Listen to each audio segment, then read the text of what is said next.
guys, so ayun na nga, dito na ako sa sa Johnson Cosmetic Surgery Manila. And ngayon, yung gagawin sa akin is chin lipo. Meron kasi akong double chin guys. Ayan, kitang-kita nyo lang. Ayan, eto yung double chin ko. And tatanggalin nila yung taba. Ayan. Tapos eto, para mas ma-define tong jaw ko. Ayan. Si Doc nasa nasa operating room. Meron siyang inooperahan din. So, yun. Yung para mas maganda siya. Para mas... Ay! Nako, talagang pag tinawag ako, Ma'am Siyam, hala si OA. So yun, papatanggal ko na tong taba ko. Kasi nga, para kasing nagmukha akong mataba, guys. Hindi naman talaga ako mataba.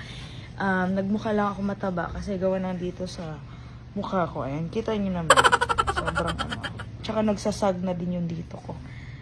Kaya ipapatighten natin yan. So yeah. Aya. Say hi. Hi. Say hi, vlog. Hi, vlog. Say hi, guys. Hi, guys. Andito kami ngayon. Ito. So, yun, pinapirma na nga rin kaagad ako ng kontrata tsaka agreement namin mga mare, pati na rin ng waiver. So, sa mga oras nga din, hinihintay na lang talaga namin si Doc na matapos yung operation niya. Gawa ng meron nga siyang inoperahan, parang 2 yata yung nagpa-rhinoplasty noong mga araw na yan. Habang hinihintay nga namin si Doc matapos ang kanyang operation, mga mare, etong at binigay na nga rin pala sa akin, eto mga nareseta sa akin ng doktor. Bali, eto nga pala yung mga iinumin ko at gagawin ko after ng chin lipo, mga mare. Bali, same lang din nung time na nagpa-rhinoplasty ako. At nung matapos na nga yung isa na magpa-rhinoplasty, mga mare, maya nga lang din, ayan, lumabas nga rin pala muna saglit si Doc para mamit kami at lalong-lalo na mamit si Aya. Joy, ito mo, baby mo. Yes, say hi. Ikaw mukha ng mami. Kamukha ng mami. Say hi. Magaling ka rin sumayaw? Magaling din yan. Magaling Ay, din sumayaw. Doc. Kailan ka ba nag-antigen? Nung ako ng BFR, 3 months ago. Ba't para kayong pinagbiyak? Parang pinagbiyak. Nagbiyak na bunga. Ay, Doc, kumusta? Mami ka na talaga. Oh my Yes, God. mami na ako. Yung uterus ko nakaganon. Nakalabas sa sa pelvic ko yung uterus. Serious ka ba, Doc?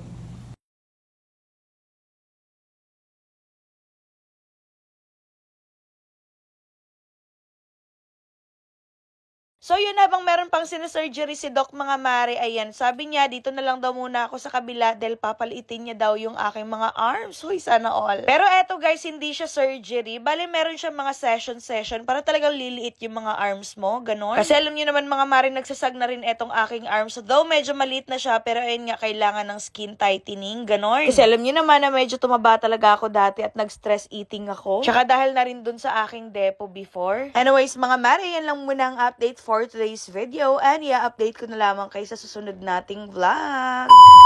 Oops! Huwag nyo na muna skip itong video na to dahil sa video nga na to, tuturuan ko kayo kung paano manalo at maglaro dito sa May Apaldo. So dito sa May Apaldo guys, napakaraming yung palang games na pwedeng pagpilian.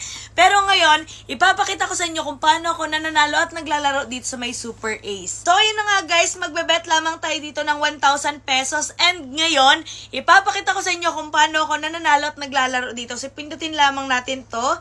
And then mag-i-start na siya. Tingnan natin kung mananalo tayo ngayon. Ayan, let's go.